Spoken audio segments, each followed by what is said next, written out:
Buen día, estimados amigos. Vamos a continuar con estos tutoriales que hacen referencia al derecho público. Soy Rubén Flores Darquevicius. Hoy vamos a hablar respecto a los contratos administrativos.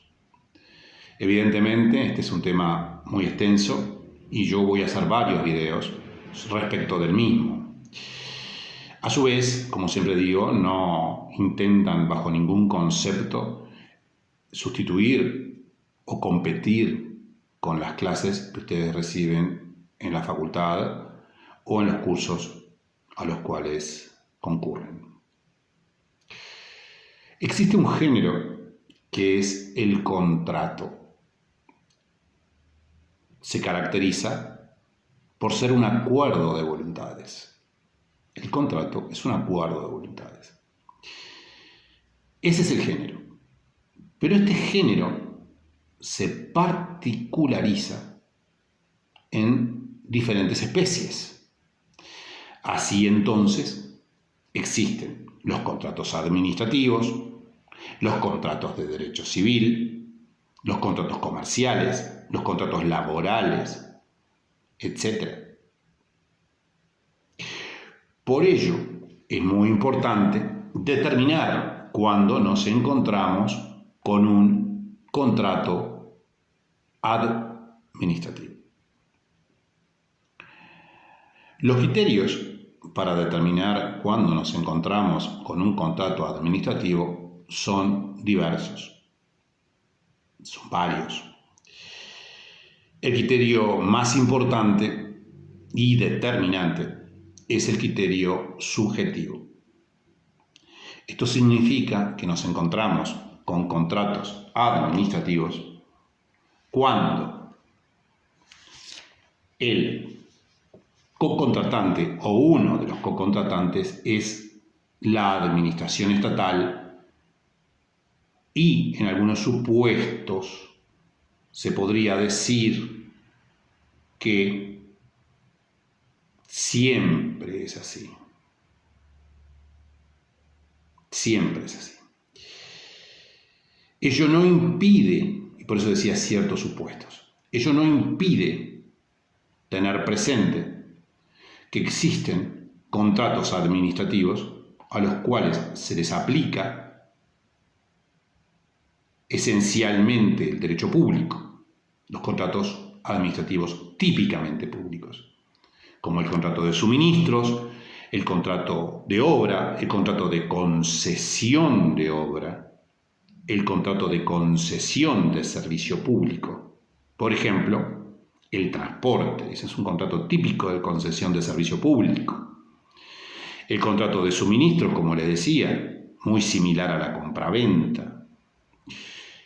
Pero existen otros contratos administrativos a los que se les aplica especialmente el derecho privado. Así, por ejemplo, los contratos de arrendamiento que celebra la administración estatal.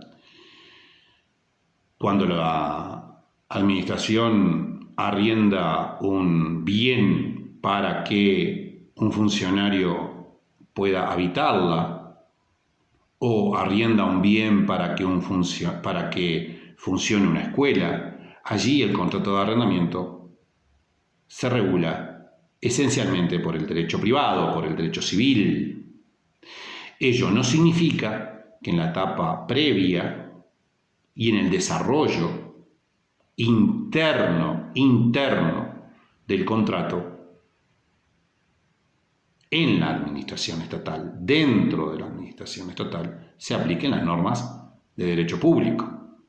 Por ejemplo, quienes ordenan la celebración del contrato deben tener competencia que está establecida en el texto ordenado de contabilidad y administración financiera. Entonces yo les decía que los criterios de distinción son varios, pero especialmente es el criterio de la participación del Estado, aunque no es el único. Y aquí leo en el artículo antes del artículo 33 del TOCAF, la sección 2 que habla de los contratos del Estado. Habla de los contratos del Estado. Por tal motivo, toma en cuenta el criterio subjetivo. Otros criterios para determinar cuándo nos encontramos con contratos estatales son, por ejemplo, el del fin público, el del procedimiento, si se sigue un procedimiento especial de derecho público, por ejemplo, la licitación pública. Allí también algunos autores dicen que nos encontramos con contratos administrativos. Si se celebra un procedimiento público como la licitación pública, sería un contrato administrativo. Pero ¿quién celebra una licitación pública? El Estado. Asimismo, hay otros autores que hablan de criterios materiales para distinguir los contratos estatales. Es el concepto material, es decir, atienden a la materia que regula el contrato. Por ejemplo, la obra pública. Estos criterios de distinción son importantes para saber distinguir cuando nos encontramos con contratos públicos y no con contratos de derecho civil.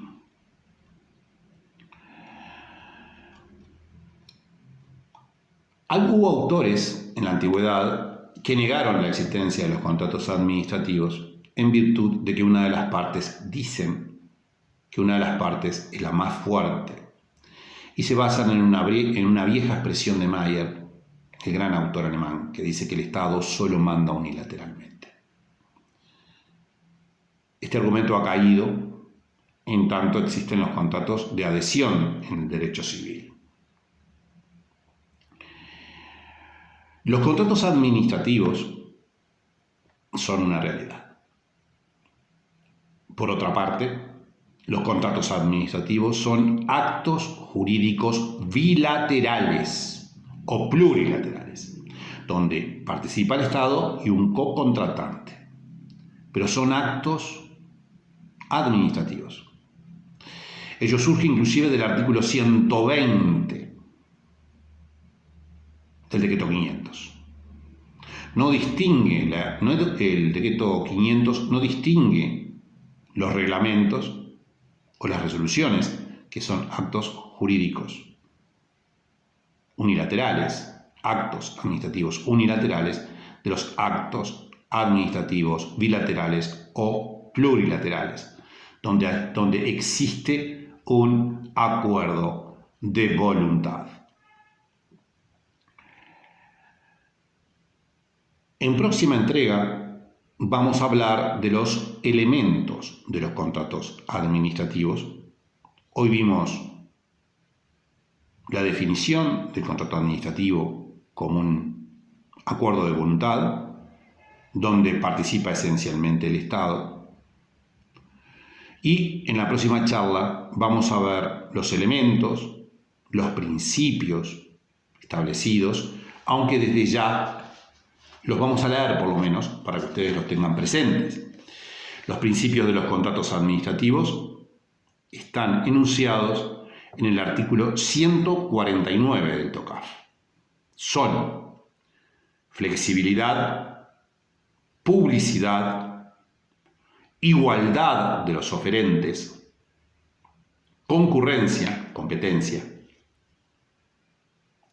razonabilidad, delegación, ausencia de ritualismo, materialidad frente al formalismo, veracidad salvo prueba en contrario, transparencia y buena fe. A estos principios enunciados en este artículo hay que observar otros que surgen de las disposiciones correspondientes a los contratos administrativos y los aplicables por ser de principio en el procedimiento administrativo común. Por tanto, si este video te pareció lo suficientemente informativo e introductorio del tema, te sugiero que le des me gusta y te suscribas al canal. En próximas charlas seguiremos hablando respecto de los elementos, principios, vicios y formas procedimentales en los contratos administrativos. Que tengas una excelente jornada.